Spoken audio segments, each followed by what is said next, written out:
fast.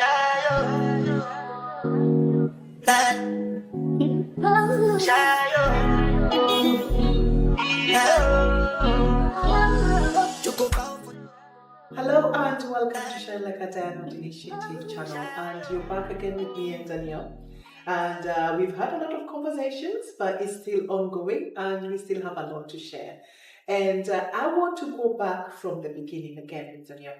So when you found out that Shay was autistic, or even before that, after you had Shay, and you started seeing little telltale signs here and there, how did you cope with that?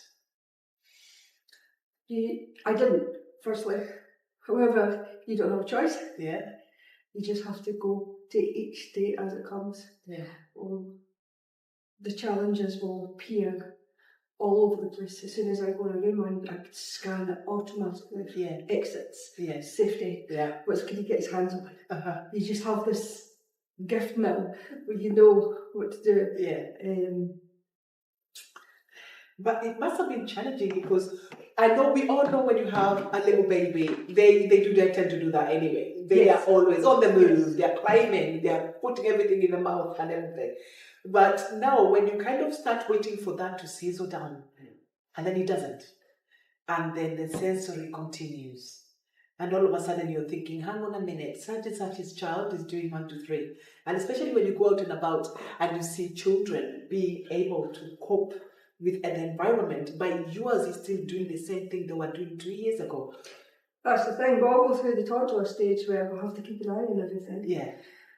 Whereas we are continuing the toddler stage right through. Yeah. It could be up till 10 years old. Yeah. Whereas we don't get that break. Yeah. We don't get that calm, that lull where we can sit and have a coffee. We're still constantly scanning for dangers. Yeah. Scanning the ground. Yeah. It's so demanding, because when you have that and it's still ongoing, and all of a sudden, as you're saying, you're more aware of danger and exits and whatever, but you're also aware of people. Yes. You're now aware this people is gonna look at you, or there'll be an outburst, or what's gonna happen next, because you never know what's gonna come next, do you? No, and other people don't see that every day, so it's a bit of a shock. Yeah. Or a dirty look, as if to say you're not parenting your child properly. Yeah. Have you been in a position where, I remember I was in a supermarket before, and you go to the till and you're trying to pay for something, and this little boy comes behind me, and they were with the mother, and what he did from the beginning, there was me and there was another person, and then the mother was the one who was going to now load the belt. Mm-hmm. But the boy literally came and started touching everything, and I immediately knew what was going on. But there was a gentleman, an elderly gentleman behind me, and he immediately scolded this child, "Don't touch my things." But the mother tried to go, no, I'm so sorry. So she's trying to pull the baby back and everything. But this boy had to touch, because when it's obsessions. Yes. If they don't touch it, then they can't continue their day. Yeah. It can start a whole meltdown. But this gentleman, again, you understand as well the age. Was an older gentleman.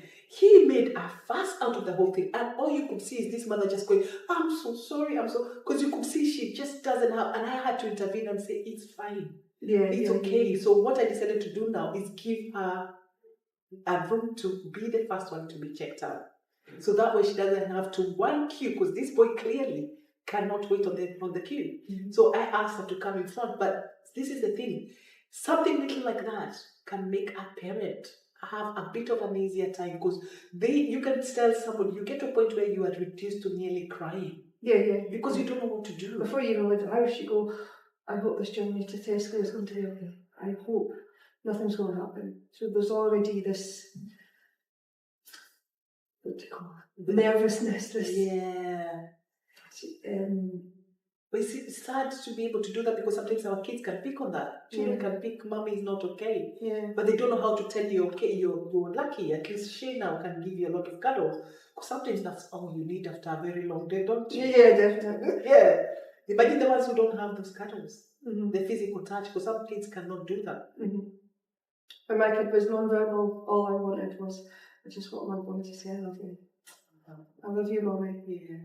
And then now he does that all the time, and I'm like, dear love mummy, mummy, Keep it coming. Yeah, so you can imagine those are the little simplest things that every one of us needs to hear, but with us, it's literally like a celebration because we don't get to be that lucky to hear things from an early age because they're still late speech. Yeah. And unfortunately, there are parents out there whose children are still non-verbal completely. Yeah. And imagine what that parent could give to just hear a sound from the child.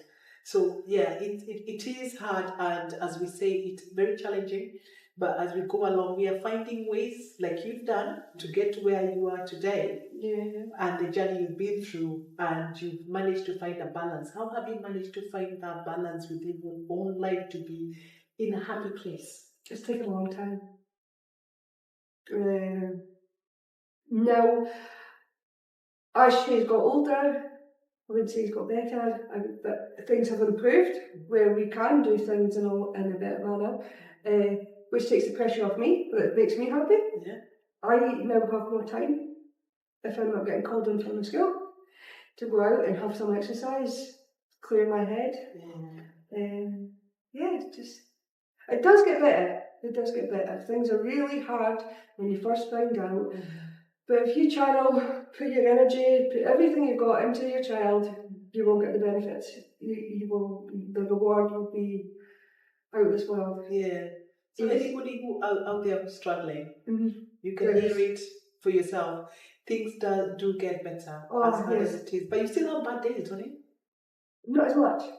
Whereas in the early years, it would be 7 days a week. Bad. Even when he got put on a medication that didn't agree with him, he was extremely bad. Lashing out, picking walls, smashing things. I was at the end of a tether and I didn't know how to cope. I thought, I'm going to have to put him in a home. But I would never do that, but that's the thoughts that go through your head. You go, I can't cope.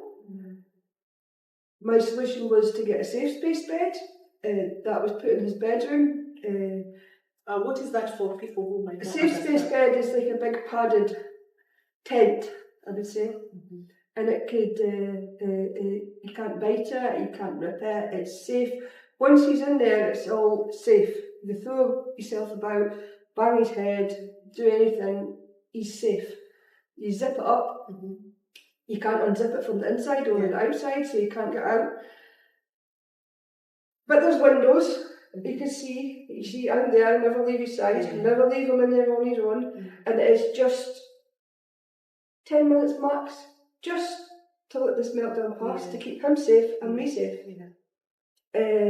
And it works very well. It got to the point where he thought, I'm having a meltdown, I'm going to lash out.